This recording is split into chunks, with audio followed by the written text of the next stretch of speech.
In a different universe, Quentin Richardson might have become the next Paul Pierce. Instead, he became Pierce's foremost hater.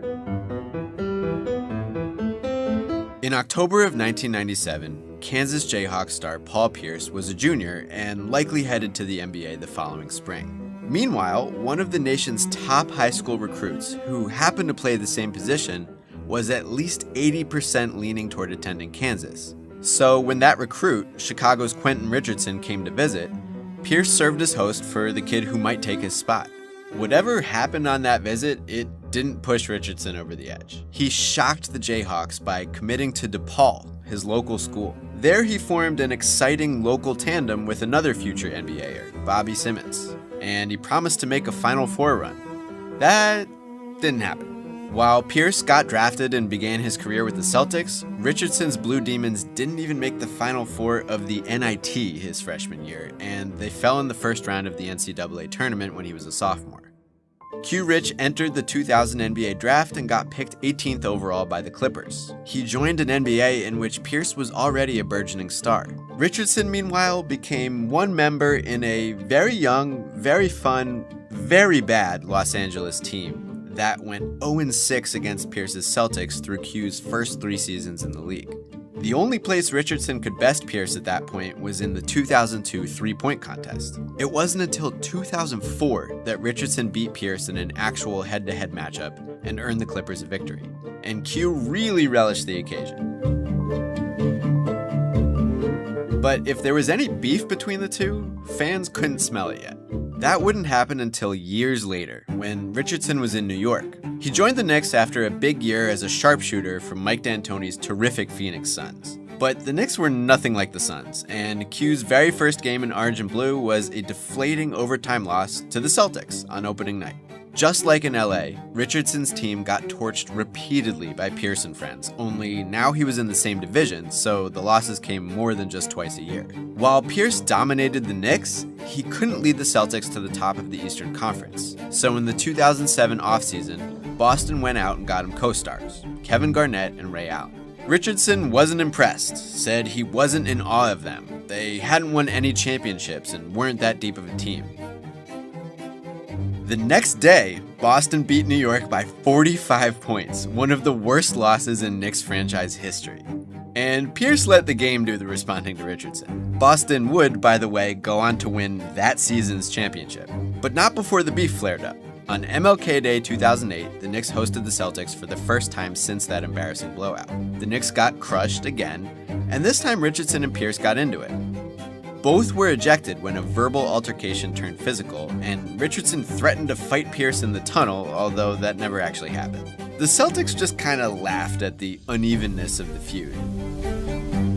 Then rocked the Knicks again a month later while their announcers called Richardson fat. Richardson looked big, cute. Richardson looks like he's 20 pounds, 25 pounds overweight. This was not a pleasant time to be a Knicks fan, I can tell you. Anyway, Boston made the finals while New York didn't even make the playoffs. Pierce got his famous ride in a wheelchair, and then he got a ring. Did the success of a rival shut Richardson up? Absolutely not. The teams met early the next season, and Boston won yet again. Quentin and Paul argued during the game, and Richardson kept right on running his mouth after the loss, saying stuff like, "Okay, Paul's won a championship, congratulations, but now he's got to do it again." And wondering stuff like if these guys would be talking to us like that if we weren't in a basketball game and didn't have referees. It wouldn't be the same story. Okay, Q.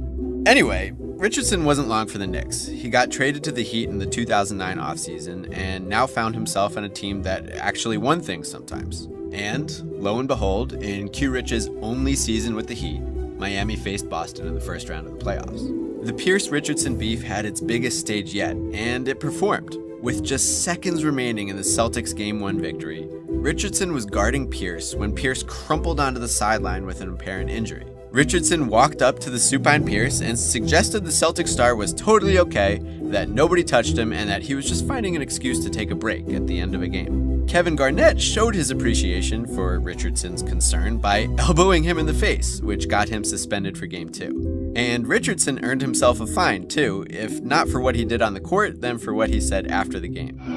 Nobody got no business talking to him. He on the ground crying. I don't know what was going on. two actresses over there. That's what they are. When they not those characters that they portray in this movie, they not who they say they are. Garnett and Perice. I don't like them. Perice blew that stuff off. Why does he have such, I don't want to say disrespect, but such disdain towards you guys? I don't know. Ask him. Ask him.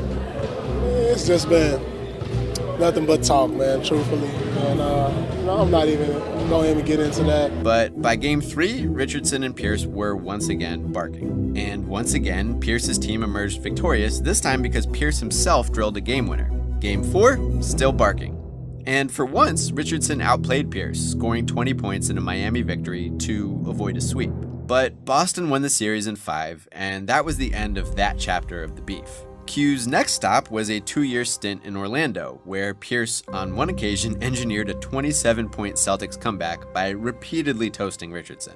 A few months later, Boston clinched the division by beating the Magic again. This time, Perice ran Richardson over, then later drilled the game-clinching jumper over him. By this point, Richardson was on the fringes of the league. He didn't play any of the 2012-2013 season until the very end, when the Knicks signed him again, days before a playoff series versus the Celtics, and possibly just to annoy Perice. The Knicks actually won that round, maybe the only significant victory a Q-rich team could claim over Perice's Celtics, except Richardson barely played.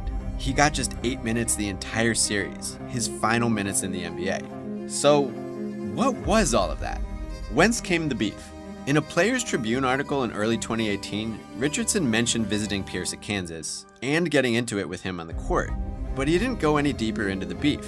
Did something happen during that campus visit? Did something happen early in their NBA careers? Richardson made several remarks over the years suggesting Perice challenged him on the court but wasn't as tough off of it. And maybe that's all it was. Maybe Richardson just loathed the guy whose college footsteps he declined to follow and who held a 23-5 record against him in head-to-head regular season matchups, and who got himself a ring, then helped make sure Richardson didn't do so himself. Maybe in Paul Pierce, Quentin Richardson sees the career he could have enjoyed had things broken differently for him. Whatever the case, this mysterious beef caused multiple flare-ups over the years, and as far as we know, it remains unresolved.